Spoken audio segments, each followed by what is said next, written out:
പരിശുദ്ധ പരമ ദിവ്യകാരുണ്യത്തിന് എന്നേരവും ആരാധനയും സ്തുതിയും പുകഴ്ചയും ഉണ്ടായിരിക്കട്ടെ. പരിശുദ്ധ പരമ ദിവ്യകാരുണ്യത്തിന് എന്നേരവും ആരാധനയും സ്തുതിയും പുകഴ്ചയും ഉണ്ടായിരിക്കട്ടെ. പരിശുദ്ധ പരമ ദിവ്യകാരുണ്യത്തിന് എന്നേരവും ആരാധനയും സ്തുതിയും പുകഴ്ചയും ഉണ്ടായിരിക്കട്ടെ. സ്തുതികട ഹല്ലേലൂയ ഹല്ലേലൂയ ഹല്ലേലൂയ ഹല്ലേലൂയ. യേശുവേ ആരാധന ആരാധന ആരാധന. ഹല്ലേലൂയ ഹല്ലേലൂയ ഹല്ലേലൂയ.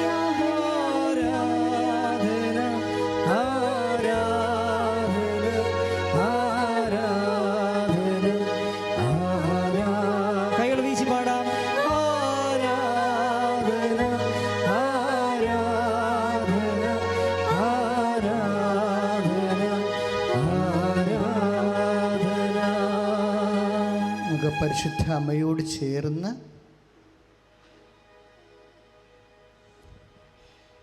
ദിവ്യകാരുണ്യ ആരാധനയിലേക്ക് പ്രവേശിക്കാം.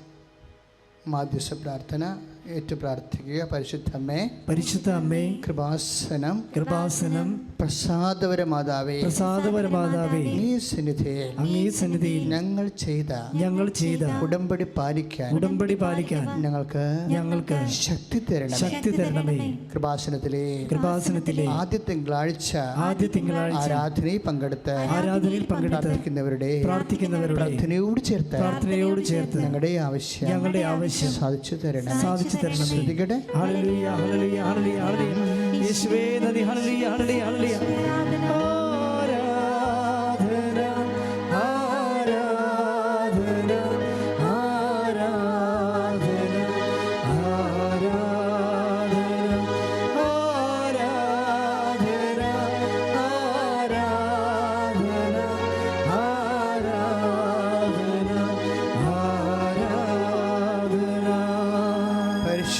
പരമദിവ്യകാരുണ്യത്തിന് എന്നേരവും ആരാധനയും സ്തുതിയും പുകഴ്ചയും ഉണ്ടായിരിക്കട്ടെ. പരിശുദ്ധ പരമദിവ്യകാരുണ്യത്തിന് എന്നേരവും ആരാധനയും സ്തുതിയും പുകഴ്ചയും ഉണ്ടായിരിക്കട്ടെ. പരിശുദ്ധ പരമദിവ്യകാരുണ്യത്തിന് എന്നേരവും ആരാധനയും സ്തുതിയും പുകഴ്ചയും ഉണ്ടായിരിക്കട്ടെ. പ്രാർത്ഥിക്കുക. പരിശുദ്ധ അമ്മേ, കൃപാസനം പ്രസാദപര മാതാവേ, അങ്ങേ സന്നിധിയിൽ ഞങ്ങൾ ചെയ്ത ഉടമ്പടി പാലിക്കുവാൻ ഞങ്ങൾക്ക് ശക്തി തരണമേ.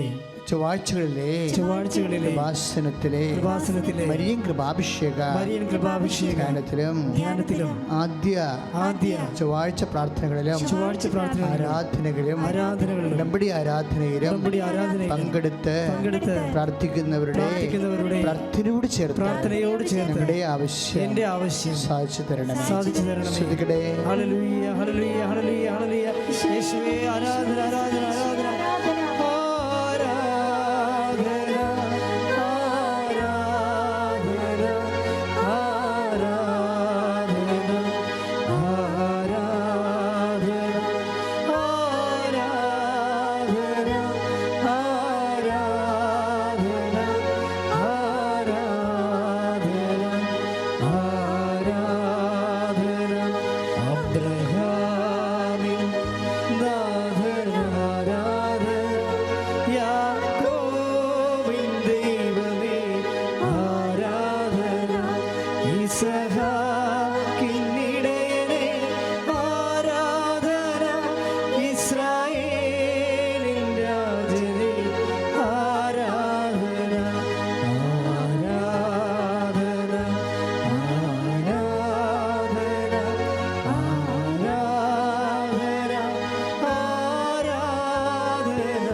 പരമദിവ്യകാരുണ്യത്തിന് എന്നേരവും ആരാധനയും സ്തുതിയും പുകഴ്ചയും ഉണ്ടായിരിക്കട്ടെ. പരിശുദ്ധ പരമദിവ്യകാരുണ്യത്തിന് എന്നേരവും ആരാധനയും സ്തുതിയും പുകഴ്ചയും ഉണ്ടായിരിക്കട്ടെ. പരിശുദ്ധ പരമദിവ്യകാരുണ്യത്തിന് എന്നേരവും ആരാധനയും സ്തുതിയും പുകഴ്ചയും ഉണ്ടായിരിക്കട്ടെ. അമ്മേ പരിശുദ്ധമ്മേ, അമ്മേ പരിശുദ്ധ അമ്മേ, കൃപാസനം പ്രസാദപര മാതാവേ, അങ്ങേ സന്നിധിയിൽ ഉടമ്പടി പാലിക്കുവാൻ ഞങ്ങൾ ഞങ്ങൾ ചെയ്ത ഉടമ്പടി പാലിക്കുവാൻ ഞങ്ങൾക്ക് ശക്തി തരണമേ. കൃപാസനത്തിലെ എല്ലാ കൃപാഭിഷേക ആരാധനയിലും മരിയൻ കൃപാഭിഷേക തപസ് ധ്യാനത്തിലും പങ്കെടുത്ത് പ്രാർത്ഥിക്കുന്നവരുടെ പ്രാർത്ഥനയോട് ചേർത്ത് എന്റെ ആവശ്യം സാധിച്ചു തരണമേ. ശ്രദ്ധിക്കട്ടെ. ഹല്ലേലൂയ ഹല്ലേലൂയ ഹല്ലേലൂയ. ഈശോയേ നന്ദി. ഹല്ലേലൂയ. ആരാധന ആരാധന. ഹല്ലേലൂയ ഹല്ലേലൂയ ഹല്ലേലൂയ ഹല്ലേലൂയ ഹല്ലേലൂയ.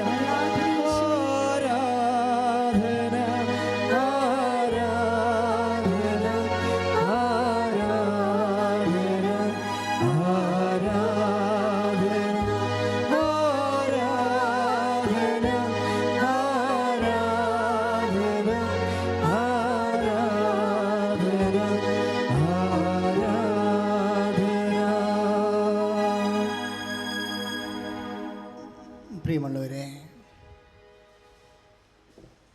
വിശ്വാസ വിജയത്തിൻ്റെ ജാമിതീ രൂപങ്ങൾ, അതാണ് നമ്മൾ ജീവിത വിജയത്തിനായി ഇന്ന് ധ്യാനിക്കുന്ന പ്രധാനപ്പെട്ട വിഷയം.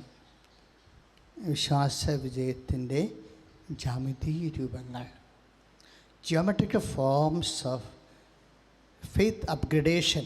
വിശ്വാസം വർദ്ധിച്ച് ജീവിതത്തിൻ്റെ മേൽ വിജയം കൈവരിക്കാൻ കുറേയധികം ഫോംസ് ഉണ്ട്. ഇപ്പം നമ്മൾക്ക് അറിയാം, ലോകത്തിൻ്റെ മേലുള്ള വിജയം, അതാണ് നമ്മുടെ വിശ്വാസം. അപ്പോൾ 1 യോഹന്നാൻ 5:4 തിരുവചനം. 1 യോഹന്നാൻ 5:4 ലോകത്തിൻ്റെ മേലുള്ള, ഒന്ന് ഏറ്റു പറഞ്ഞേ, ലോകത്തിന്റെ മേലുള്ള നമ്മുടെ വിജയം അതാണ് വിശ്വാസം. അപ്പോൾ വിശ്വാസം നമ്മൾ വരണത് ലോകത്തിൻ്റെ മേൽ നമ്മൾ വിജയം കൈവരിക്കുമ്പോഴാണ് വിശ്വാസം, നമ്മളെ സുവിശേഷവിഹിതമായ വിശ്വാസം രൂപപ്പെട്ട് വരണത്. അപ്പോൾ വിശ്വാസം തന്നെ ഒരു വിജയമാണ് ശരിക്കും. വിജയിച്ച വിശ്വാസത്തിൻ്റെ അപ്ഗ്രഡേഷൻസ് ഇങ്ങനെ ജീവിതത്തിലെ അനുഭവങ്ങളിലൂടെ സംഭവിച്ചുകൊണ്ടിരിക്കാം.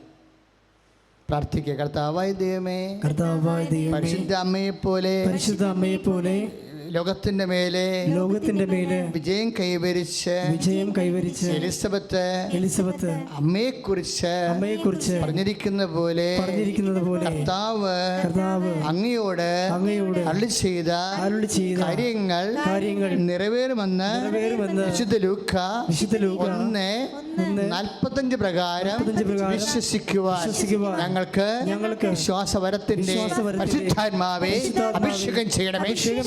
ഹല്ലേലൂയ ഹല്ലേലൂയ ഹല്ലേലൂയ ഹല്ലേലൂയ ഹല്ലേലൂയ ഹല്ലേലൂയ. യേശുവേ നന്ദി. ഹല്ലേലൂയ ഹല്ലേലൂയ ഹല്ലേലൂയ ഹല്ലേലൂയ ഹല്ലേലൂയ ഹല്ലേലൂയ. പരിശുദ്ധ പരമദിവ്യകാരുണ്യത്തിന് എന്നേരവും ആരാധനയും സ്തുതിയും പുകഴ്ചയും ഉണ്ടായിരിക്കട്ടെ. പ്രിയപ്പെട്ടവരെ, വിശ്വാസത്തിൻ്റെ വിജയത്തെക്കുറിച്ചാണ് നമ്മൾ സംസാരിക്കുന്നത്.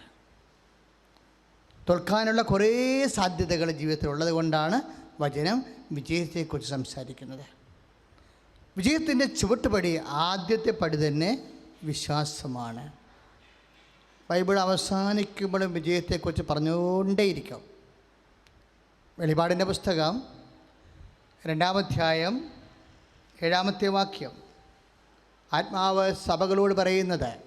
വെളിപാട് 2-ാം അധ്യായം 7-ാമത്തെ വാക്യം, വിജയം വരിക്കുന്നവന് എന്ന് പറഞ്ഞ്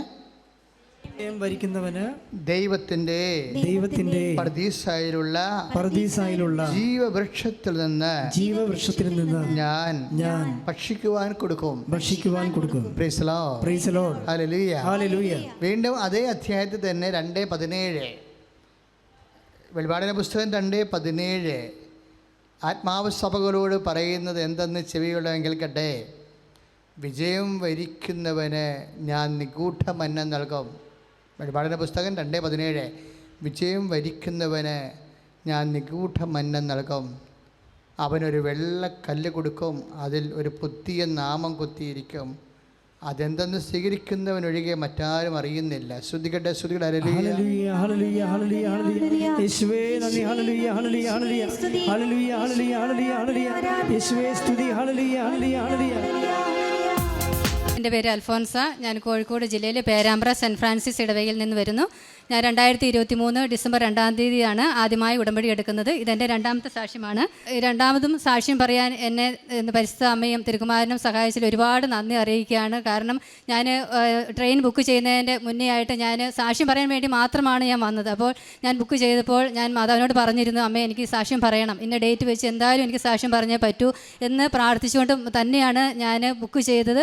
അതുകൊണ്ട് എനിക്ക് മക്കളോ ഒന്നിച്ച് എനിക്ക് സാക്ഷ്യം വരാനായിട്ട് സാധിച്ചു. ആദ്യമായി തന്നെ സാക്ഷ്യം പറയാൻ ഞാൻ നിയോഗത്തിൽ വെച്ചിരുന്ന ഒരു സാക്ഷ്യമാണ്. ലാസ്റ്റാണ് ഞാൻ നിയോഗിച്ചത് വെച്ചിരുന്നത്. അതാണ് എനിക്ക് ആദ്യമായി തന്നെ സാധിച്ച് കിട്ടിയത്. അതായത് ഞാൻ സാക്ഷ്യം പറഞ്ഞ അന്ന് ആദ്യത്തെ സാക്ഷ്യം ഞാൻ പറയുന്നത് 2024 ജൂൺ മാസത്തിലാണ്. ഞാനൊരു പ്രൈവറ്റ് ബാങ്കിൽ ജോലി ചെയ്തുകൊണ്ടിരിക്കുകയാണ്. അപ്പോൾ അവിടുത്തെ സാലറി എനിക്ക് കുഴപ്പമില്ലാത്ത സാലറി ഉണ്ട്. എങ്കിൽ പോലും എനിക്ക് മക്കളുടെ പഠനവും എല്ലാം ജീവിത ചെലവും എല്ലാം കൂടി ആകുമ്പോൾ എനിക്കത് മുന്നോട്ട് കൊണ്ടുപോകാനായിട്ട് സാധിക്കില്ല. ഹസ്ബൻഡാണ്, ഡ്രൈവറാണ്.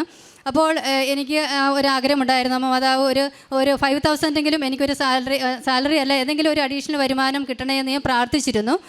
സാലറി കൂട്ടണമെന്നൊന്നും ഞാൻ മനസ്സിൽ കണ്ടിട്ട് പോലുമില്ല.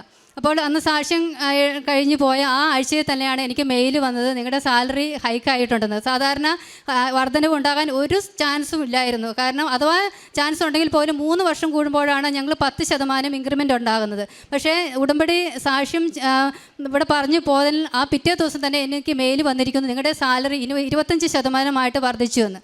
അത് കൂട്ടിയിട്ട് 2 വർഷമേ ആയിട്ടുള്ളൂ. അതെനിക്ക് വലിയൊരു അനുഗ്രഹമായിട്ട് മാതാവ് എനിക്ക് തന്നു. കാരണം ഉടമ്പടി എടുത്തുകൊണ്ടും സാക്ഷ്യം പറഞ്ഞതുകൊണ്ട് മാത്രമാണ് ഞാൻ ഉറച്ച് വിശ്വസിക്കുന്നത്. സാധാരണ ഇവിടെ ജോസഫ് അച്ഛൻ പറയാറുണ്ട്, നമ്മൾ യേശുവെ മഹത്വപ്പെടുത്തുമ്പോൾ നമുക്ക് കൂടുതൽ അനുഗ്രഹം കിട്ടുമെന്ന്. കാരണം നമ്മളെപ്പോഴും നമുക്ക് അനുഗ്രഹം കിട്ടുമ്പോൾ, നമ്മൾ ഈശോയെ മഹത്വപ്പെടുത്തുമ്പോൾ നമ്മൾ പ്രതീക്ഷിക്കാത്ത അനുഗ്രഹങ്ങളാണ് നമ്മുടെ ജീവിതത്തിലേക്ക് വന്നു ഭവിക്കുക.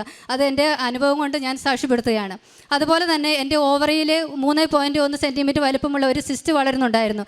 ഒരു 4-5 വർഷമായിട്ട് ഞാനത് കൊണ്ടു നടക്കുകയായിരുന്നു. ഞാൻ ഡോക്ടറെ കാണിച്ചപ്പോൾ ഡോക്ടർ പരിശോധിച്ചപ്പോൾ കഴിഞ്ഞപ്പോൾ അത് സൈഡ് എഫക്റ്റ് ഒന്നും ഇല്ല, അത് തന്നെ പൊക്കോളും, അല്ലെങ്കിൽ മരുന്നെടുത്താൽ പൊക്കോളും എന്ന് പറഞ്ഞിരുന്നു. പക്ഷേ എനിക്ക് മരുന്നെടുത്ത് കഴിഞ്ഞാൽ അലോപ്പതി മരുന്ന് കഴിക്കാൻ എനിക്ക് താല്പര്യമില്ലായിരുന്നു. കാരണം ഓവറിയിൽ യൂട്രസ് റിമൂവ് ചെയ്തതാണ്. അപ്പോൾ അതുകൊണ്ട് വീണ്ടും എനിക്ക് ഇത് ഇങ്ങനെ സിസ്റ്റ് വന്നു കഴിഞ്ഞാൽ അത് മരുന്നെടുത്ത് കഴിഞ്ഞാൽ സൈഡ് എഫക്റ്റ് ആകുമല്ലോ എന്ന് കരുതി ഞാൻ മരുന്ന് കഴിച്ചില്ല. പക്ഷേ ഞാൻ ഹോമിയോ മരുന്ന് കഴിച്ചിരുന്നു. ഒരു 1.5 വർഷത്തോളം ഞാൻ കോവിഡിൻ്റെ മുന്നേ ആയിട്ട് ഒരു 1.5 വർഷത്തോളം ഞാൻ മരുന്ന് കഴിച്ചിരുന്നു. പക്ഷേ കോവിഡ് വന്നതിന് ശേഷം പിന്നെ ഞാൻ ആ മരുന്ന് ഉപേക്ഷിച്ചു. അങ്ങനെ ഇത് ഞാൻ കൊണ്ടു നടക്കുകയായിരുന്നു. അങ്ങനെ ഞാൻ ഈ ഉടമ്പടി എടുത്തതിന് ശേഷം നേർച്ച വസ്തുക്കൾ പതിവായി കഴിക്കുകയും തൈലം തൊട്ട് പ്രാർത്ഥിക്കുകയൊക്കെ നിയോഗത്തിൽ വെച്ചിട്ടില്ലായിരുന്ന ഒരു സംഭവമാണ്.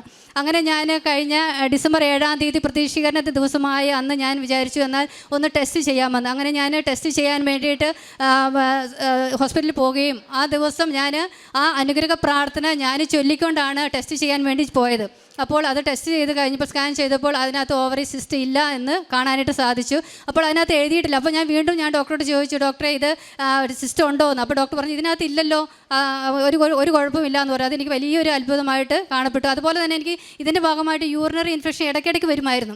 എപ്പോഴും ആണെങ്കിലും ടെസ്റ്റ് ചെയ്യുമ്പോൾ എനിക്ക് കൾച്ചർ ചെയ്യാൻ പറയും, അത്രയും ഒരു ഇൻഫെക്ഷനാണ്. കാരണം ഇത് ഓവറി സിസ്റ്റം ഉള്ളതുകൊണ്ട് എല്ലാവർക്കും അറിയാം ഇങ്ങനെ ഇൻഫെക്ഷൻസ് കൂടുമെന്ന്. അപ്പോൾ അന്ന് കൾച്ചർ ചെയ്തപ്പോൾ എപ്പോഴും ബാക്ടീരിയ കൂടുതലാണ്. പക്ഷേ അതും ഇതിൻ്റെ ഭാഗമായിട്ട് ഞാൻ പ്രാർത്ഥിച്ചിരുന്നു. യോഗത്തിലൊന്നും വെക്കാത്ത സംഭവമാണ്. അത് പ്രാർത്ഥിച്ചപ്പോൾ ഇതും ടെസ്റ്റ് ചെയ്തപ്പോൾ ഇതിൻ്റെ ഭാഗമായിട്ട് തൈറോയ്ഡ് മറ്റുള്ള ടെസ്റ്റുകളെല്ലാം ചെയ്യാൻ പറഞ്ഞു. അതെല്ലാം ചെയ്തു. എനിക്ക് യാതൊരു കുഴപ്പമില്ല, ഒരു ഇൻഫെക്ഷനും പിന്നെ അതിനുശേഷം എനിക്ക് ഉണ്ടായിട്ടില്ല. അതുപോലെ തന്നെ യൂറിനിൽ പത, ഒരു പ്രാവശ്യം എനിക്ക് ഭയങ്കരമായിട്ട് യൂറിനിൽ പത വന്നിരുന്നു. അത് കുറച്ച് നാൾ കണ്ടിന്യൂ ചെയ്തു. അപ്പോൾ പെട്ടെന്ന് എല്ലാവരും വിചാരിക്കും എന്തെങ്കിലും ഒരു ടെൻഷനായിരിക്കുമല്ലോ യൂറിനിൽ പത വരുമ്പോൾ. അപ്പോൾ അത് ഞാൻ പ്രാർത്ഥിച്ചു, ഈശ്വരാ ഇത് ഒന്നും സംഭവിക്കുക. എന്തായാലും എനിക്കൊരു ഭയങ്കര ധൈര്യമാണ്. സാധാരണ ഇതുപോലെ കാണുമ്പോഴായിട്ട് എന്തെങ്കിലും കാണുമ്പോൾ എനിക്ക് ഭയങ്കര ടെൻഷനുള്ളൊരു വ്യക്തിയാണ്. ഞാൻ ഉടമ്പടി എടുക്കുന്നതിന് മുമ്പ് എപ്പോഴും എനിക്കൊരു ടെൻഷനുണ്ട്. ഇപ്പോൾ ഹസ്ബൻഡ് ലേറ്റായിട്ട് വരുമ്പോഴോ, കാരണം രാത്രിയിലൊക്കെ വണ്ടി ഓടിച്ച് ലേറ്റായിട്ട് വരാൻ താമസിക്കുകയോ, അല്ലെങ്കിൽ എന്തെങ്കിലും മക്കളുടെ അസുഖം എന്തെങ്കിലും നിസ്സാര കാര്യം വരുമ്പോൾ എനിക്ക് ഭയങ്കര ആദ്യം വ്യാധിയുമാണ്. പക്ഷേ ഉടമ്പടി എടുത്തതിന് ശേഷം ഇതൊന്നുമില്ല, എനിക്ക് ഭയങ്കര ഉൾധൈര്യമാണ്. അപ്പോൾ മക്കൾ വിചാരിക്കും, അമ്മയ്ക്ക് പറയും അമ്മ എന്താ കൂളായിട്ട് നടക്കുന്നത്. അപ്പോൾ എനിക്കറിയാം ഉടമ്പടി എടുത്താലും മാതാവ് എൻ്റെ കൂടെ ഉണ്ടെന്നുള്ള ആത്മധൈര്യം എനിക്ക് ഓട്ടോമാറ്റിക്കലി വരും. അപ്പോൾ ഈ മൂത്രത്തിൽ ഇത് പത കണ്ടപ്പോൾ എനിക്ക് ഒരു ടെൻഷനും ഇല്ലായിരുന്നു. അത് മാതാവ് തന്നാലേ അത് ഈശോ ആ സമയമാകുമ്പോൾ എടുത്ത് മാറ്റിക്കോളും. അപ്പോൾ ആ വചനം ഞാൻ എപ്പോഴും എന്നെ സ്ട്രൈക്ക് ചെയ്യുന്ന ഒരു വചനമാണ്. കർത്താവ് ആർദ്ര ഹൃദയനും കരുണാമയനുമാണ്, അവിടുന്ന് പാപങ്ങൾ ക്ഷമിക്കുകയും കഷ്ടതയുടെ ദിനങ്ങൾ രക്ഷയ്ക്ക് എത്തുകയും ചെയ്യുന്നു. പ്രഭാഷകൻ 2:11. അതിനെപ്പോഴും സ്ട്രൈക്ക് ചെയ്യുന്ന ഒരു വചനമാണ്. ഞാൻ ഇതിനു മുന്നേ എനിക്ക് ഒരു ഉടമ്പടി എടുക്കുന്നതിന് മുമ്പ് ഒരു വചനം പോലും എനിക്ക് പറയാൻ അറിയാത്ത ആളാണ്. ബൈബിൾ വായിക്കാൻ മടിയാണ്. പ്രാർത്ഥനയിലും നാമമാത്ര പ്രാർത്ഥനയ്ക്ക് ഉണ്ടായിരുന്നുള്ളൂ. പക്ഷേ ഉടമ്പടി എടുത്തതിന് ശേഷം എൻ്റെ പ്രാർത്ഥനാ ജീവിതം തന്നെ വളരെ കൂടുതലായി. അതുപോലെ തന്നെ വചനങ്ങൾ പറഞ്ഞ് പ്രാർത്ഥിക്കും. 24ഓളം വചനങ്ങൾ ഞാൻ കാണാപ്പാഠം പഠിച്ചു വെച്ച് ഓട്ടോമാറ്റിക്കലി പല തവണ ഞാനത് ചൊല്ലിക്കൊണ്ട് നടക്കും എപ്പോഴും. അതുപോലെ തന്നെ കൊന്തയാണെങ്കിൽ പ്രതീക്ഷ പ്രാർത്ഥന കാണാതെ പഠിച്ച് അത് എപ്പോഴും എൻ്റെ ദൈവം നാമമാണ് എൻ്റെ വായിൽ എപ്പോഴും ഉരുവിട്ടുകൊണ്ടിരിക്കുന്നത്. അതുപോലെ തന്നെ വവ്വാലുകൾ, വീട്ടിൽ വവ്വാലുകളുടെ ശല്യം. നമ്മുടെ വീടിൻ്റെ അടുത്ത് തന്നെയാണ് പനമരം ഉള്ളത്. അപ്പോൾ അവിടെ എപ്പോഴും വവ്വാലുകൾ കൂടെ ശല്യമാണ്. കാരണം വവ്വാലെന്ന് കേൾക്കുമ്പോൾ നമ്മുടെ പേരാമ്പ്ര ഭാഗത്താണ്, ചങ്ങരോത്ത് പഞ്ചായത്തിലാണ് വവ്വാലുകൾ വന്നിട്ട് പനി ബാധിച്ചൊക്കെ ഒരുപാട് വിഷയങ്ങളുണ്ടായ കാര്യം. ആ ഭാഗത്ത് തന്നെയാണ് ഞങ്ങൾ താമസിക്കുന്നത്. അപ്പോൾ ഇത് വവ്വാലുകൾ എന്ന് പറയുമ്പോൾ ഒരു പുറത്ത് പറയാൻ തന്നെ പേടിയാണ്. ഇത് നമ്മുടെ വീട്ടിലേക്ക് വന്നു, ഞങ്ങളുടെ അടുക്കളയിലേക്ക്. അത് അടുക്കളയിലെ ചിമ്മിനീൻ്റെ കൂടെ കയറി ഒരു 2-3 ദിവസം അടുപ്പിച്ച് വവ്വാല്. അപ്പോൾ എനിക്ക് അടുക്കളയിൽ ചെന്ന് മക്കൾ അവർക്ക് 8:30 അവർ സ്കൂളിൽ വിടണം. അപ്പോൾ എനിക്ക് രാവിലെ പ്രാർത്ഥനയും കഴിഞ്ഞ് അടുക്കളയിലേക്ക് ചെല്ലുമ്പോൾ ഈ വവ്വാലുകൾ കാരണം കൂടി എനിക്ക് ഭയങ്കര ടെൻഷനാണ്. ഞാൻ എന്ത് ചെയ്യും? ഈ സമയത്ത് എനിക്ക് ഇവരുടെ കാര്യങ്ങളൊന്നും ചെയ്തു കൊടുക്കാൻ പറ്റില്ലോ എന്ന് ഞാൻ കുട ചൂടിക്കൊണ്ടാണ് അടുക്കളയിലേക്ക് പോകുക. കാരണം ലൈറ്റ് ഇട്ട് കഴിയുമ്പോൾ ഇതുങ്ങൾ പറന്ന് നടക്കും. അപ്പോൾ അത് ഭയങ്കര ബുദ്ധിമുട്ട് തോന്നി. അങ്ങനെ ഞാനും 2-3 ദിവസം അടുപ്പിച്ച് കണ്ടു. പിന്നെ എനിക്ക് പെട്ടെന്ന് ഓടിയത്, അയ്യോ നമ്മുടെ കയ്യിൽ തന്നെ ഉണ്ടല്ലോ നേർച്ച വസ്തു, അത് ഉപയോഗിച്ചാൽ മതി. അങ്ങനെ ഞാൻ നേർച്ച വസ്തുവായ ഉപ്പ് അത് ആ ചിമ്മിനീൻ്റെ അടുത്ത് തന്നെ പ്രാർത്ഥിച്ച് വിശ്വാസപ്രമാണം ചൊല്ലി പ്രാർത്ഥിച്ച് കുരിശ് വരച്ച് അവിടെ വെച്ചതിന് ശേഷം പിന്നെ ആ വവ്വാലെന്ന് പറഞ്ഞ സംഭവമേ ആ ഭാഗത്തേക്ക് വന്നിട്ടില്ല. നമ്മുടെ അടുക്കള വശത്തും അത് ഒരു പ്രദേശത്തും ആ വവ്വാലിന് ശല്യം ഉണ്ടായിട്ടില്ല. അതുപോലെ തന്നെ ഉപ്പ്, നേർച്ച വസ്തുക്കളായ ഉപ്പ് ഉപയോഗിച്ചതിൻ്റെ ഫലമായി ഉറുമ്പ് ശല്യം ഭയങ്കരമായിട്ട് നമ്മുടെ സ്റ്റോർ റൂമിലും അടുക്കളയിലും വരുമായിരുന്നു. അതും ഞാൻ ഈ ഉപ്പിട്ട് പ്രാർത്ഥിച്ചതിൻ്റെ ഫലമായിട്ട് തീരെ അതും അതിൻ്റെ ശല്യം മാറിക്കിട്ടി. അതുപോലെ തന്നെ എടുത്തു പറയേണ്ട ഒരു സാക്ഷ്യമാണ് എനിക്ക് താരൻ്റെ ശല്യവും അതുപോലെ തന്നെ മുഖത്ത് താടീൻ്റെ അവിടെയൊക്കെ രോമ വളർച്ചയുണ്ടായിരുന്നു. അത് താരൻ്റെ ശല്യം എന്ന് പറയുന്നത് കുറേ വർഷങ്ങളായിട്ടുള്ള സംഭവമാണ്. എൻ്റെ ഫാദറിന് ഉള്ളതുകൊണ്ട് അത് പാരമ്പര്യമായിട്ട് എനിക്കും കിട്ടി. അപ്പോൾ ഈ താരൻ്റെ ശല്യം മൂലം എനിക്ക് അത് തലയിൽ മുടി കൊഴിച്ചിലും അതുപോലെ ഭയങ്കര ഞാൻ എപ്പോഴും കരയാറുണ്ട്. കാരണം ഇതെനിക്ക് ഇങ്ങനെ കിട്ടിയില്ലോ എന്ന് ഓർത്ത്. അപ്പോൾ അത് ചെവിയിലേക്ക് അരിച്ചു വരികയും താരനുള്ളവർക്കറിയാം എൻ്റെ അസ്വസ്ഥ എത്രമാത്രമാണ്. ഇത് മരുന്ന് കഴിച്ചിട്ടൊന്നും ഒരു കാര്യമില്ല. ഓയിൽമെൻറ്റ് ഒരുപാട് ഞാൻ ഉപയോഗിച്ചു. മരുന്ന് കഴിച്ചിട്ടില്ല, കാരണം ഓയിൽമെൻറ്റാണ് കൂടുതൽ ഒരു കുറിച്ച് തരിക. അത് ഉപയോഗിച്ച് 4-5 ദിവസം ഉപയോഗിക്കും, വീണ്ടും വരും. അതിൻ്റെ സ്ട്രോങ് കഴിയുമ്പോൾ വീണ്ടും വരും. അപ്പോൾ എനിക്ക് ഭയങ്കര ബുദ്ധിമുട്ടായി തോന്നി. അത് കണ്ണിലേക്കും ചെവിയിലേക്കും ഈ താടിയിൽ രോമം ഉള്ളതുകൊണ്ട് രോമത്തിലേക്കൊക്കെ അങ്ങനെ അരിച്ചു വരും. എനിക്ക് ഭയങ്കര വിഷമവും ബുദ്ധിമുട്ടും പ്രയാസമായി. ഞാൻ രോമമൊക്കെ ഇങ്ങനെ ഷേവ് ചെയ്ത് കളയുമായിരുന്നു, കാരണം ഇതിന് ഭയങ്കര ചൊറിച്ചിലായതുകൊണ്ട്. അപ്പോൾ ഞാൻ വിചാരിക്കും, ഈശ്വര എനിക്ക് എപ്പോഴെങ്കിലും ഒരു അസുഖം വരുമ്പോൾ ഇത് ആര് ഷേവ് ചെയ്തു വരും, ആര് ക്ലീൻ ചെയ്തു വരും എന്നൊക്കെ ഞാൻ ഭയങ്കരമായിട്ട് വിഷമിച്ച് പ്രാർത്ഥിച്ച് ഞാൻ കരഞ്ഞ ദിവസങ്ങളുണ്ട്. കാരണം ഇത് നമുക്ക് ജോസഫ് അച്ഛൻ പറയുന്ന പോലെ ചെറിയൊരു സംഭവമാണെങ്കിലും അത് നമുക്ക് വരുമ്പോഴാണ് അതിൻ്റെ ഒരു ബുദ്ധിമുട്ട് അറിയുന്നത്. ഇത് വലിയ അസുഖത്തിനേക്കാളും ഒരു ഇതാണ്. ഒരു ചെറിയ അസുഖം നമ്മുടെ മുഖത്ത് വരും, പ്രത്യക്ഷത്തിൽ കാണുമ്പോൾ അത് ഭയങ്കര വിഷമം തന്നെയാണ്. അത് ഞാൻ പ്രാർത്ഥിച്ചിരുന്നു. ഉടമ്പടി വസ്തുക്കൾ ഞാൻ ഒരു 4ാമത്തെ ഉടമ്പടിയിലാണ് ഇപ്പോൾ ഉള്ളത്. അപ്പോൾ ഞാനത് നിരന്തരമായിട്ട് നേർച്ച വസ്തുക്കൾ ഉപയോഗിച്ച് ഉടമ്പടി നിയോഗത്തിൽ വെച്ചിരുന്നു. പക്ഷേ ഞാൻ വിചാരിച്ചു, മാതാവ് എന്താ എന്നെ കണക്കിലെടുക്കാത്തത്, ഞാനിത് ഇത്രയും പ്രാർത്ഥിച്ചിട്ട് എനിക്ക് കിട്ടാത്തതെന്ന്. പിന്നെ ഞാനതങ്ങ് വിട്ടു. അത് പിന്നെ പ്രാർത്ഥിക്കലേ ഇല്ല. അന്ന് വിചാരിച്ചെന്ന് എപ്പോഴെങ്കിലും മാറ്റി തരട്ടെ എന്ന് വിചാരിച്ച് ഞാൻ അപ്രതീക്ഷിതമായിട്ട് ആണ് എനിക്ക് ആ താരൻ്റെ ശല്യം ഒരു പരിധി വരെ ചെവിയിലേക്ക് വരുന്നതൊക്കെ എനിക്ക് മാറിക്കിട്ടി. അതുപോലെ തന്നെ മുഖത്ത് താടിയിൽ രോമം വരുന്നത്, ആ വളർച്ച എനിക്ക് ഇന്നാണ് എനിക്കത് ഫീൽ ചെയ്തത്. ഇന്ന് ഞാൻ സാക്ഷ്യപ്പെടുത്താൻ വേണ്ടി വരുമ്പോൾ രാവിലെ ഞാൻ കണ്ണാടി നോക്കുമ്പോൾ ഞാനിങ്ങനെ തൊട്ട് നോക്കുമ്പോൾ ഒരു ഇതുപോലും ഇല്ലാതെ എനിക്ക് ക്ലീനായിട്ട് എനിക്ക് അത് ഭയങ്കര ഫീൽ ചെയ്തു. അതും എനിക്ക് പൂർണ്ണമായിട്ട് മാറിയെന്ന് തന്നെയാണ് വിശ്വസിക്കുന്നത്. എനിക്കത് ഫീൽ ചെയ്യാനുണ്ട്, മാറിയതായിട്ട് എനിക്ക് ഫീൽ ചെയ്യുന്നുണ്ട്. അതുപോലെ തന്നെ താരൻ്റെ ശല്യവും ഒരു ഇത്രയും കൂടി ഉള്ള അത് മാറും. കാരണം അത്രയും എനിക്ക് മാറി കിട്ടി. വലിയ ഇത് ബുദ്ധിമുട്ടുന്നത് എനിക്ക് മാതാവ് പൂർണ്ണമായിട്ട് മാറ്റി തന്നു. അതുപോലെ തന്നെ എൻ്റെ മോന് ഇവൻ SLC പരീക്ഷയ്ക്ക് സ്ക്രൈബിന് വെച്ചാണ് എഴുതിയത്. അപ്പോൾ ഈ +1 പരീക്ഷയിൽ വേദപാഠ പരീക്ഷ എല്ലാവർക്കും അറിയാം, യൂണിവേഴ്സിറ്റി എക്സാമാണ്. അപ്പോൾ അതുകൊണ്ട് തന്നെ അത് പാസ്സായില്ലെങ്കിൽ വളരെ ബുദ്ധിമുട്ടാണ്. കാരണം പള്ളിയിൽ നിന്നൊക്കെ അവർ ഭയങ്കരമായിട്ട് ടെൻഷൻ എടുപ്പിക്കും ഇത് പാസ്സായില്ലെങ്കിൽ. അപ്പോൾ ഇവരുടെ കൂടെ 4-5 കുട്ടികൾ ആദ്യത്തെ പരീക്ഷയ്ക്ക് 4-5 കുട്ടികൾ ഫെയിലായിപ്പോയി. അതിനകത്ത് ഇവനും ഉണ്ടായിരുന്നു. അപ്പോൾ ഒരു ചാൻസും കൂടെ അവർ തന്നു എഴുതി പാസ്സാകണമെന്ന്, അല്ലെങ്കിൽ യൂണിവേഴ്സിറ്റിയുടെ എക്സാം സർട്ടിഫിക്കറ്റ് കിട്ടില്ല എന്ന് പറഞ്ഞിരുന്നു. അപ്പോൾ അതിൻ്റെ വെളിച്ചത്തിൽ ഞാൻ 2ാമത്തെ പരീക്ഷയ്ക്ക് ഞാൻ നന്നായി പ്രാർത്ഥിച്ചും പിന്നെ ഉടമ്പടി കാശിലും കൈ കൊടുത്തുവിട്ട് ഞാൻ പറഞ്ഞു എന്തായാലും മോൻ ഇപ്രാവശ്യം ജയിക്കും, ഞാൻ അമ്മ അത് സാക്ഷ്യപ്പെടുത്തിക്കോളാം എന്ന് പറഞ്ഞിരുന്നു. ഇപ്രാവശ്യത്തെ സേ പരീക്ഷയിൽ അവൻ പാസ്സായി. അതുപോലെ തന്നെ 4-5 പേര് പരീക്ഷയിൽ വേറൊരു കുട്ടി തോറ്റുപോയി, പക്ഷേ ഇവൻ അതിനകത്ത് പാസ്സായി. അത് വലിയൊരു അനുഗ്രഹമാണ് എനിക്ക് തന്നത്. അതുപോലെ തന്നെ കാരുണ്യ പ്രവൃത്തികളായിട്ട് അതുപോലെ തന്നെ ഒരു കാര്യം വിട്ടുപോയി, എനിക്ക് സുഗന്ധാഭിഷേകം, മുല്ലപ്പൂവിൻ്റെ സുഗന്ധാഭിഷേകം എനിക്ക് ഒരുപാട് കഴിഞ്ഞ സാക്ഷ്യം ഞാൻ പറയാൻ വിട്ടുപോയതാണ്. അതിന് മുന്നേ ആയിട്ട് ഒരുപാട് സുഗന്ധാഭിഷേകം എനിക്ക് മുല്ലപ്പൂ മണം കിട്ടാറുണ്ട്. പക്ഷേ കഴിഞ്ഞ സാക്ഷ്യത്തിൽ എനിക്ക് പെടുത്താൻ വിട്ടുപോയി. അമ്മ മാതാവിന് ക്ഷമ ചോദിക്കുന്നു. അതുകൊണ്ടായിരിക്കണം എനിക്ക് സുഗന്ധാഭിഷേകം കിട്ടാറില്ലായിരുന്നു. അപ്പോൾ അത് ഞാൻ പ്രത്യേകിച്ചും അമ്മ മാതാവിന് സാക്ഷ്യപ്പെടുത്തുകയാണ്. മുല്ലപ്പൂവിൻ്റെ സുഗന്ധാഭിഷേകം. അതുപോലെ തന്നെ എനിക്ക് ഈ ഞാൻ അധികം കൊന്ത ചൊല്ലി പ്രാർത്ഥിക്കില്ലായിരുന്നു. അപ്പോൾ ഒരു ദിവസം മാതാവ് ഒരു രൂപത്തിൽ വന്ന്, ഒരു ലേഡിയുടെ രൂപത്തിൽ വന്ന് എന്നോട് ഒരു കൊന്ത എടുത്ത് കാണിച്ച് പറഞ്ഞു, ഇത് പൊട്ടിയ കൊന്തയല്ലേ, മോള് വിഷമിക്കേണ്ട, കെട്ടിപ്പിടിച്ചുകൊണ്ട് പറഞ്ഞു വിഷമിക്കേണ്ട എന്ന്. അതുപോലെ തന്നെ എനിക്ക് ഇവിടെ പാടിക്കൊണ്ടിരിക്കുന്ന മരിയ തായേ എൻ്റെ അമ്മയെ പാപികൾക്കായി പീഡിതർക്കായി രോഗികൾക്കായി പ്രാർത്ഥിക്കണേ എന്നുള്ള പ്രാർത്ഥന എനിക്ക് ആദ്യത്തെ ഉടമ്പടി എടുത്തതിന് ശേഷം പിന്നെ അതെൻ്റെ മനസ്സിൽ നിന്ന് വിട്ടുപോയി. എനിക്കത് കിട്ടുന്നേ ഇല്ലായിരുന്നു. അങ്ങനെ ഞാൻ എപ്പോഴും ഓർക്കും, അമ്മ മാതാവേ എനിക്ക് ആ പ്രാർത്ഥന, ആ പാട്ടൊന്ന് കിട്ടിയിരുന്നെങ്കിൽ എനിക്ക് പാടാമെന്ന്. അങ്ങനെ എനിക്ക് ഒരു ദിവസം സ്വപ്നത്തിൽ എനിക്ക് ആ ഫുൾ ലൈനിൽ എനിക്ക് ഓർമ്മയിൽ കൊണ്ടുവന്ന് ഇപ്പോൾ എനിക്ക് ഏത് ഊണിലും ഉറക്കത്തിലും മറന്നു പോകാതെ എപ്പോഴും എൻ്റെ വായിൽ അത് ഉരുവിട്ടുകൊണ്ടേയിരിക്കും ആ പാട്ട്. അത്ര ഒരുപാട് അനുഗ്രഹങ്ങളാണ് അമ്മ മാതാവും തിരുക്കുമാരനും എനിക്ക് തന്നത്. അതുപോലെ തന്നെ ഞാൻ കാരുണ്യ പ്രവൃത്തികളായിട്ട് ഞാൻ എല്ലാ മാസത്തിലൊരിക്കൽ വൃദ്ധസദനത്തിൽ പോയി ശുശ്രൂഷ ചെയ്യുകയും രോഗികൾക്ക് വേണ്ടി തൈലം തൊട്ട് പ്രാർത്ഥിക്കുകയും ചെയ്യാറുണ്ട്. അതുപോലെ തന്നെ ഹോസ്പിറ്റലുകളിൽ പോയിട്ട് രോഗികളെ, പ്രത്യേകിച്ച് രോഗികളെ കാണുകയും അവർക്ക് വേണ്ടി പ്രാർത്ഥിക്കുകയും അവർക്ക് വേണ്ട എന്നാൽ കഴിയുന്ന സഹായങ്ങൾ ചെയ്തു കൊടുക്കും. അതുപോലെ തന്നെ പറ്റുന്ന സമയങ്ങളിലൊക്കെ ഞായറാഴ്ചകളിൽ കഴിയുന്ന ചോറും പൊതി ഉണ്ടാക്കി ഞാൻ പറ്റുന്ന തരത്തിൽ 5, 6, 7 പൊതികളൊക്കെ ഞാൻ കൊണ്ടു കൊടുക്കാറുണ്ട്. പ്രേക്ഷിത എല്ലാ മാസവും 3 കെട്ട് പത്രം വെച്ച് ഞാൻ രോഗികൾക്കും അതുപോലെ തന്നെ പൊതുസ്ഥലങ്ങളിലൊക്കെ ഞാൻ പത്രം വിതരണം ചെയ്യും. പ്രാർത്ഥിച്ചുകൊണ്ടാണ് ചെയ്യാറ്. പിന്നെ എല്ലാ ദിവസവും ഞാൻ ഡെയിലി ബ്രെഡ് മുടങ്ങാതെ കൂടും. അത് ഞാൻ സ്റ്റാറ്റസിൽ ഇടാറുണ്ട്.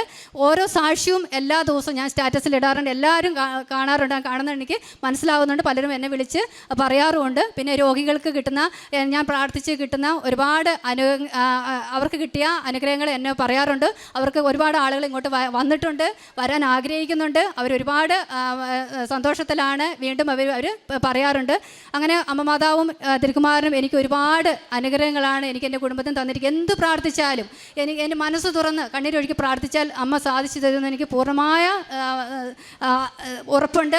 കാരണം നമ്മൾ നെയ്യോത്തിൽ വെച്ചിട്ട് കിട്ടാത്ത സംഭവങ്ങൾ നമ്മൾ ഒട്ടും വിഷമിക്കേണ്ട ആവശ്യമില്ല. അത് നമുക്ക് ഏറ്റവും നല്ലതിന് വേണ്ടിയിട്ട് തന്നെയാണ് അത് വെയിറ്റ് ചെയ്യിപ്പിക്കുന്നത്. അപ്പോൾ നമുക്ക് എപ്പോഴും എനിക്ക് ഒരു കാര്യം പറയാനുള്ളത്, നമ്മൾ എപ്പോഴും 1-2 സാക്ഷ്യമായിക്കോട്ടെ നിയോഗങ്ങൾ സാധിച്ചു കിട്ടിയാൽ ഉടനെ വന്ന് നമ്മളെ സാക്ഷ്യപ്പെടുത്തി കഴിഞ്ഞാൽ അതിലപ്പുറം നമ്മൾ പ്രതീക്ഷിക്കുന്നതിലും അപ്പുറമാണ് നമുക്ക് തമ്പുരാൻ തന്നിരിക്കുക. അപ്പോൾ അത് എല്ലാവർക്കും വേണ്ടിയുള്ള ഒരു മെസ്സേജാണ്. എനിക്ക് ഇത്രയും അനുഗ്രഹങ്ങൾ തന്നിരിക്കുന്ന അമ്മ മാതാവിന് തിരുക്കുമായി ഒരിക്കൽ കൂടി നന്ദി അറിയിച്ചുകൊണ്ട് നിർത്തുന്നു. Thank you. എൻ്റെ പേര് റോസമ്മ ജോസഫ്, ജീവിത പങ്കാളി ജോസഫ്, മകൾ ക്രിസ്റ്റീന. 12 വർഷമായി സ്ഥലം വിൽപ്പനയ്ക്കായി ഞങ്ങൾ പ്രാർത്ഥിച്ചു വരികയായിരുന്നു. ഒരു മലയുടെ മുകളിലാണ് ഞങ്ങളുടെ സ്ഥലം. അതുകൊണ്ട് വിൽപ്പന തടസ്സമായിരുന്നു. പെട്ടെന്നങ്ങ് വിൽപ്പന നടക്കത്തില്ലായിരുന്നു. പലവരും വന്ന് കണ്ടു, അഡ്വാൻസ് ചെയ്തു, എഗ്രിമെൻ്റ് വരെ എഴുതി. പക്ഷേ എങ്കിലും തടസ്സങ്ങളായിരുന്നു. അങ്ങനെ ഞങ്ങൾ നിരാശയിൽ കഴിഞ്ഞ സമയത്താണ് ഇവിടെ വരാനും അമ്മയോട് ഉടമ്പടി എടുക്കാനും സാധിച്ചത്. ആ ഉടമ്പടി ജീവിതം ആരംഭിച്ചതിന് ശേഷം ഞാൻ 2 പ്രാവശ്യം ഉടമ്പടി പുതുക്കി. പക്ഷേ എങ്കിലും സ്ഥലത്തിൻ്റെ വിൽപ്പനയൊന്നും നടന്നില്ല.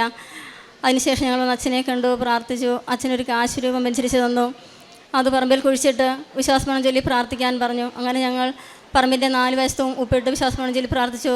പറമ്പിൽ നടുക്ക് കാശ് രൂപം കുഴിച്ചിട്ടു വിശ്വാസപ്രമാണം ചൊല്ലി പ്രാർത്ഥിച്ചു. അതുപോലെ ഓൺലൈൻ പ്രാർത്ഥന ഞങ്ങൾ പറമ്പിൽ കൊണ്ടുവന്നിച്ച് കേട്ട് ഞങ്ങളെല്ലാവരും സ്തുതിച്ച് പ്രാർത്ഥിക്കുമായിരുന്നു. പ്രത്യക്ഷ പ്രാർത്ഥനയും ചൊല്ലി പ്രാർത്ഥിക്കുമായിരുന്നു. അങ്ങനെ പ്രാർത്ഥനയ്ക്ക് ശേഷം ഈ കാശ് രൂപം കുഴിച്ചിട്ട് പ്രാർത്ഥിച്ചതിന് ശേഷം 3-ാം ദിവസം സ്ഥലം വിൽപ്പനയ്ക്കായി ആൾ വന്ന് കാണുകയും കച്ചവടം നടക്കുകയും നല്ലൊരു വിലയ്ക്ക് ആ സ്ഥലം, ഞങ്ങൾ ഉദ്ദേശിച്ചതിനേക്കാളും നല്ലൊരു വിലയ്ക്ക് ആ സ്ഥലം വിൽക്കാനും അമ്മ മാതാവ് ഞങ്ങളെ സഹായിച്ചു, അനുഗ്രഹിച്ചു. അതാണ് എനിക്ക് ആദ്യമായി ലഭിച്ച സാക്ഷ്യം. 2ാമത്തെ സാക്ഷ്യം, മോൾക്ക് ഡിഗ്രി കഴിഞ്ഞ് ജോലിയൊന്നുമില്ലായിരുന്നു. അവൾ PG പഠിക്കാൻ ആഗ്രഹിച്ചു. പക്ഷേ സാമ്പത്തിക പ്രതിസന്ധി കാരണം മോളെ പഠിക്കാൻ വിടാനൊന്നും ഞങ്ങൾക്ക് സാധിച്ചില്ല. എങ്കിലും അവൾ ഹോസ്പിറ്റൽ അഡ്മിനിസ്ട്രേഷൻ ഒരു കോഴ്സ് പഠിച്ച് പാസ്സായി. അതിനുശേഷം അവൾ 2-3 ഇൻ്റർവ്യൂവിൽ പങ്കെടുത്തെങ്കിലും സെലക്ഷനൊന്നും കിട്ടിയില്ല. അങ്ങനെ സങ്കടപ്പെട്ടിരിക്കുന്ന സമയത്ത് ഞാൻ ഇവളെയും കൂട്ടി ഇവിടെ വന്നു. മോളും ഉടമ്പടി എടുത്തു. അങ്ങനെ ഉടമ്പടി എടുത്ത് പോയി ഒരാഴ്ചയ്ക്കുള്ളിൽ അവളെ ഒരു ഹോസ്പിറ്റലിൽ നിന്നും ഇൻ്റർവ്യൂവിന് വിളിച്ചു. 20 പേർ പങ്കെടുത്ത ഇൻ്റർവ്യൂവിൽ 3 പേർക്കേ സെലക്ഷൻ ഉണ്ടായിരുന്നുള്ളൂ. അതിലൊരാൾ മോളായിരുന്നു. അങ്ങനെ മോൾക്ക് ജോലി ലഭിച്ചു. അവൾക്ക് അവിടെ ജോലി സ്ഥലത്ത് നിന്ന് വരാൻ സാധിക്കാത്തതിനാൽ ഇപ്പം താമസിച്ചാണ് സാക്ഷ്യം പറയാനായിട്ട് വരാൻ സാധിച്ചത്. അതിനും ഈശോയ്ക്കും അമ്മയ്ക്കും മാപ്പ് ചോദിച്ചുകൊണ്ട് നന്ദി പറയുന്നു. മൂന്നാമത്തെ സാക്ഷ്യം, കോവിഡിൻ്റെ സമയത്ത് ഞങ്ങൾക്ക് ജോലിയൊന്നുമില്ലായിരുന്നു. ജീവിതം വാഹനം ഓടിക്കുന്ന ആളാണ്. അങ്ങനെ ജോലിയില്ലാതെ ഭാരപ്പെട്ട് സാമ്പത്തികമായി എല്ലാം വളരെയേറെ വിഷമിച്ച സമയമായിരുന്നു. അങ്ങനെ ഞങ്ങൾ ആ വലിയ നോമ്പിൻ്റെ കാലമൊക്കെ ഇങ്ങനെ പ്രാർത്ഥിച്ചുകൊണ്ടൊക്കെ ഇരിക്കുകയായിരുന്നു. അങ്ങനെ പ്രാർത്ഥിച്ചിരുന്ന സമയത്ത് അമ്മ മാതാവ് അങ്ങനെ ആ പ്രാർത്ഥനയുടെ സമയത്ത് ഞങ്ങൾക്ക് ഒരു വണ്ടി മേടിക്കാനായിട്ട് ഈശ്വര വഴി കാണിച്ചു തന്നു. ആ വണ്ടി മേടിച്ചത് പട്ടയം പണയം വെച്ചിട്ടാണ്. ആ പട്ടയം ബാങ്കിൽ വെച്ചത് എടുക്കാൻ സാധിക്കും. ഒരു 4 വർഷത്തോളമായി ഞങ്ങൾ പ്രാർത്ഥിക്കുന്നു. ഈ പണയം വെച്ച പട്ടയം തിരിച്ചെടുക്കാൻ സാധിക്കുന്നില്ല. കുറച്ച് പൈസ അടച്ചു, ബാക്കി മുടങ്ങിപ്പോയതിനാൽ അത് അടച്ച തുകയും അത് പലിശയായി മാറി. അങ്ങനെ ഭയങ്കര ഒരു വലിയ തുകയായി മാറിയപ്പോൾ ഞങ്ങൾക്ക് തിരിച്ചെടുക്കാൻ സാധിക്കാതെ വന്നു. അങ്ങനെ ഞങ്ങൾ അതാ നിയോഗവും ഇവിടെ ഉടമ്പടിയിൽ വെച്ചിരുന്നു. പ്രാർത്ഥനയുടെ ഫലമായി അങ്ങനെ ആ പട്ടയം തിരിച്ചെടുക്കാൻ വാഹനങ്ങൾക്ക് ഓട്ടമൊക്കെ നല്ലതായിട്ട് അമ്മ തന്നു. അങ്ങനെ സാമ്പത്തികമായി അങ്ങനെ പൈസ ഉണ്ടായി എല്ലാം തിരിച്ചെടുക്കാനായിട്ട് അമ്മ ഞങ്ങളെ സഹായിച്ചു. ഇതാണ് മൂന്നാമത്തെ സാക്ഷ്യം. എൻ്റെ ഒരു ഇളയ സഹോദരന് നടുവേദനയായിട്ട് ഹോസ്പിറ്റലിൽ കൊണ്ടുപോയി. നേരം ഡിസ്കിന് തേയ്മാനം ഉണ്ടെന്ന് പറഞ്ഞു. അങ്ങനെ 2-3 ഹോസ്പിറ്റലുകളിൽ പോയി പരിശോധനയൊക്കെ നടത്തി. അവർ ഡോക്ടർമാരെല്ലാം പറയുന്നത് മരുന്ന് കഴിച്ച് വിശ്രമിക്കുക, ഇനി ജോലിക്കൊന്നും പോകാൻ പാടില്ല, വിശ്രമിക്കുകയാണ് വേണ്ടതെന്ന് പറഞ്ഞു. അവന് കട്ടിൽ നിരുന്നാക്കാൻ പോലും വയ്യാതെ കിടക്കുന്ന ഒരവസ്ഥയായിരുന്നു. ഇതറിഞ്ഞ് ഞാനും എൻ്റെ കുടുംബവും അവൻ്റെ അടുത്ത് പോയി പ്രാർത്ഥിച്ചു. അവന് വിശുദ്ധ തൈലം പുരട്ടി നടുവിൽ പുരട്ടി പ്രാർത്ഥിച്ചു. അതുപോലെ നേർച്ച വസ്തുക്കൾ കൊടുത്തു. ഇതെല്ലാം കഴിച്ച് വിശ്വാസമണിയും പ്രാർത്ഥനയുടെ ഫലമായി 2 ദിവസത്തിനകം അവൻ എഴുന്നേറ്റ് നടന്നു. ഇപ്പോൾ അവനെല്ലാം ജോലിക്കും പോകുന്നുണ്ട്. ഒരു കുഴപ്പമില്ലാതെ അമ്മ മാതാവ് സഹായിച്ചു. അതാണ് എൻ്റെ 4ാമത്തെ സാക്ഷ്യം. 5ാമതായി, എനിക്കും മക്കൾക്കെല്ലാം 3 മക്കളാണുള്ളത്. അത് 3 പേർക്കും അലർജിയുണ്ട്. എനിക്കാണെങ്കിൽ കൂടുതലും ഒരു 35 വർഷമായി ശ്വാസം മുട്ടലും ശ്വാസതടസ്സവും അതുപോലെ തന്നെ തുമ്മലും അലർജി, പൊടിയുടെ അലർജിയൊക്കെ ആയിട്ട് ഒരു ഭക്ഷണം കഴിക്കാനോ തണുത്ത വെള്ളത്തിൽ കുളിക്കാനോ പഴവർഗ്ഗങ്ങൾ കഴിക്കാനോ ഒന്നും പറ്റാത്തൊരവസ്ഥയിൽ ഞാൻ വളരെയേറെ കഷ്ടത അനുഭവിച്ചു. എവിടെ പോയാലും തല കുളിക്കാൻ പോലും പറ്റത്തില്ല. ചൂടുവെള്ളത്തിൽ ശരീരം മാത്രം കഴിയും. അങ്ങനെ ഒരു 35 വർഷമായി ഞാൻ കഷ്ടത അനുഭവിച്ചു. കഷ്ടത പരിശ്രമം മാറ്റി തന്നു. അത് ഇവിടെ ഉടമ്പടി നേർച്ച വസ്തുക്കൾ എന്നും കഴിക്കുമായിരുന്നു. സന്ധ്യാപ്രാർത്ഥനയ്ക്കും ഉടമ്പടി പ്രാർത്ഥനയ്ക്കും ശേഷം വിശ്വാസ പ്രമാണം ചൊല്ലി തൈലം പുരട്ടിയും നേർച്ച വസ്തുക്കൾ കഴിച്ചതിൻ്റെ ഫലമായി ഈ 35 വർഷം പഴക്കമുള്ള എൻ്റെ ശ്വാസകോശ രോഗങ്ങൾ പൂർണ്ണമായും സുഖപ്പെട്ടു. അതുപോലെ കുഞ്ഞുങ്ങൾക്കും സൗഖ്യം ലഭിച്ചു. ഇതാണ് 5ാമത്തെ സാക്ഷ്യം. എൻ്റെ ഭർത്താവിന് ഇത് ഇടയ്ക്കിടെ നെഞ്ചുവേദന വരാറുണ്ടായിരുന്നു. അതിന് ഹോസ്പിറ്റലിൽ പോയി പരിശോധിച്ചു. ECG എടുത്തു. പ്രഷർ, ഷുഗർ, കൊളസ്ട്രോൾ എല്ലാം നോക്കി. പക്ഷേ കുഴപ്പമൊന്നുമില്ലായിരുന്നു. ചെന്ന് ഹോസ്പിറ്റലിലെല്ലാം കുഴപ്പമൊന്നുമില്ല, മരുന്നൊന്നും പ്രത്യേകിച്ച് കഴിക്കേണ്ട ആവശ്യമില്ലെന്നാണ് പറയുന്നത്. പക്ഷേ ഇടയ്ക്കിടയ്ക്ക് ചങ്കിൽ വേദന വരുമ്പം വളരെ വിഷമമായിരുന്നു. ഞങ്ങൾ ഉടമ്പടി തൈലം പുരട്ടി വിശ്വാസമണം ചൊല്ലി എന്നും പ്രാർത്ഥിക്കുമായിരുന്നു. നേർച്ച വസ്തുക്കളും കഴിക്കുമായിരുന്നു. അതിനുശേഷം സൗഖ്യം ലഭിച്ചു. അങ്ങനെ മാതാവിൻ്റെ മധ്യസ്ഥം വഴിയായി ഞങ്ങൾക്ക് ലഭിച്ച എല്ലാ അനുഗ്രഹങ്ങൾക്കും നന്ദി പറയുന്നു. കാരുണ്യപ്രവൃത്തികൾ രോഗികളെ പോയി ഞങ്ങൾ കാണും. ആകാശപ്പറവിലൊക്കെ പോയി അവരെ കാണുകയും അവർക്ക് ഭക്ഷണം കൊടുക്കുകയും ചെറിയ സഹായങ്ങളൊക്കെ ചെയ്യുകയും ചെയ്യും. അതുപോലെ കുട്ടികളുടെ ഒരു കോൺവെൻറ്റ് ഞങ്ങളുടെ അടുത്തുണ്ട്. അവരുടെ പോയി ഞങ്ങൾ അവരോട് സംസാരിച്ചിരിക്കും. അവർക്ക് ചെറിയ സഹായങ്ങളൊക്കെ ചെയ്യും, ഭക്ഷണമൊക്കെ വാങ്ങിക്കൊടുക്കും.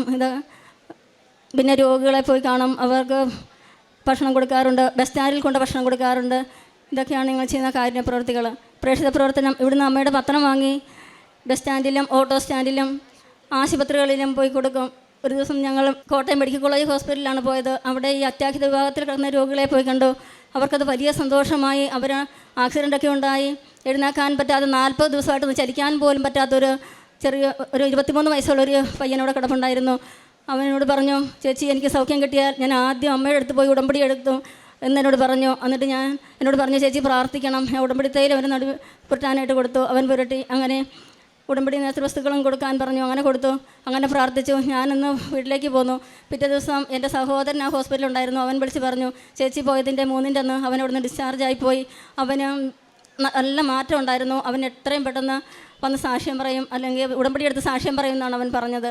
അങ്ങനെ എൻ്റെ വീടിനടുത്തുള്ള പലർക്കും ഞാൻ രോഗികൾക്ക് പോയി തൈലം പറ്റി കൊടുക്കുകയും നേർച്ച വസ്തുക്കൾ കൊടുക്കുകയും ചെയ്തു. പ്രായം ചെന്ന മനുഷ്യരുണ്ട്, കൊച്ചു പിള്ളേരുണ്ട്. ശ്വാസകോശ ഭാരപ്പെടുന്ന ഒരു കുഞ്ഞു മകന് സൗഖ്യം ലഭിച്ചു. അങ്ങനെ അവനും അവൻ്റെ അമ്മയും എൻ്റെ അടുത്ത് വന്ന് പറഞ്ഞു, ചേച്ചി സാക്ഷ്യം പറയുമ്പോൾ ഇതും പറയണം. അങ്ങനെ ഒരു കുഞ്ഞിന് സൗഖ്യം ലഭിച്ചു. ഇപ്പോൾ ഇന്നലെ ഞാനൊരു പ്രായമുള്ള അപ്പച്ചൻ്റെ അടുത്ത് പോയി. ആ അപ്പച്ചനാണ് ഒരു വശം തളർന്ന് കിടക്കുകയാണ്. ആ അപ്പച്ചനും ഇങ്ങനെ തൈലം പുരട്ടി കൊടുത്ത് പ്രാർത്ഥിച്ചു. അപ്പച്ചൻ പറഞ്ഞു അപ്പച്ചൻ്റെ മകനെ വിട്ട് ഉടമ്പടി എടുപ്പിക്കും. അവർക്ക് അത്ര വിശ്വാസമാണ്. അവർ CSI സഭക്കാരാണ്. എന്നാൽ പോലും അവർക്ക് നല്ല വിശ്വാസമായി ഞാനും അമ്മയെപ്പറ്റിയും പറഞ്ഞ് ഈശോയെപ്പറ്റി പറഞ്ഞാണ് എല്ലാവർക്കും പത്രം കൊടുക്കുന്നത്. വ്യക്തിപരമായി വന്ന മാറ്റം, എനിക്ക് ഇങ്ങനെ ഒരു 2-3 പേര് നിൽക്കുന്നവരുടെ മുമ്പിൽ ഒന്ന് നിന്ന് സംസാരിക്കാൻ കഴിവില്ലാത്തവളായിരുന്നു. ആദ്യമായാണ് ഞാൻ ഒരു മൈക്ക് കയ്യിൽ പിടിക്കുന്നത്. അതുപോലെ ഈ പരിസ്ഥമ്മയുടെ അൾത്താരയിലാണ് ഞാൻ ആദ്യമായി കയറി നിൽക്കുന്നത്. ഇതിന് പരിസ്ഥയമ്മയും തിരുക്കുമാരും നൽകിയ എല്ലാ അനുഗ്രഹങ്ങൾക്കും ഞാൻ നന്ദി പറയുന്നു. പിന്നെ എൻ്റെ പ്രാർത്ഥനാ ജീവിതം എന്ന് പറഞ്ഞാൽ രാവിലെ ഞങ്ങൾ 5 മണിക്ക് എഴുന്നേറ്റ് പ്രത്യക്ഷണ പ്രാർത്ഥന ചൊല്ലിയതിന് ശേഷം 7 മണിക്കാണ് കുർബാനയ്ക്ക് ഞങ്ങൾ കുടുംബമായി എല്ലാവരും പോകും. ഈ 1 വർഷക്കാലമായി ഒരു കുർബാന പോലും മുടക്കാതെ പരിസ്ഥമ്മനെ സഹായിച്ചു. ഞങ്ങൾ കുടുംബമായി ബലിയർപ്പിക്കാൻ പോകും. അതുപോലെ മറ്റോട് ക്ഷമിക്കാനും അവരെ സ്നേഹിക്കാനും നന്മ ചെയ്യുമ്പോൾ അത് ദൈവസ്നേഹത്തോടും സന്തോഷം കൂടെ ചെയ്യാനും ഒക്കെ അമ്മ ഞങ്ങളെ സഹായിച്ചു. പിന്നെ എത്ര സമയം ബൈബിൾ വായിച്ചാലും മടുക്കില്ല. 1-1.5 മണിക്കൂറൊക്കെ ഇരുന്ന് ബൈബിൾ വായിക്കും. അതുപോലെ ജപമാല ചൊല്ലാൻ മടിയില്ലാതെ എത്ര സമയം വേണമെങ്കിലും എത്ര ജപമാല വേണമെങ്കിലും മുട്ടിൽ നിന്ന് ചൊല്ലാനുള്ള കൃപ അമ്മ എനിക്ക് തന്നു. ഇത്രയും അനുഗ്രഹം തന്ന പരിസ്ഥിതി അമ്മയ്ക്കും തിരുകുമാരനും കൊടാനുഭവം നന്ദി പറഞ്ഞു ഞാൻ സാക്ഷ്യം നിർത്തുന്നു.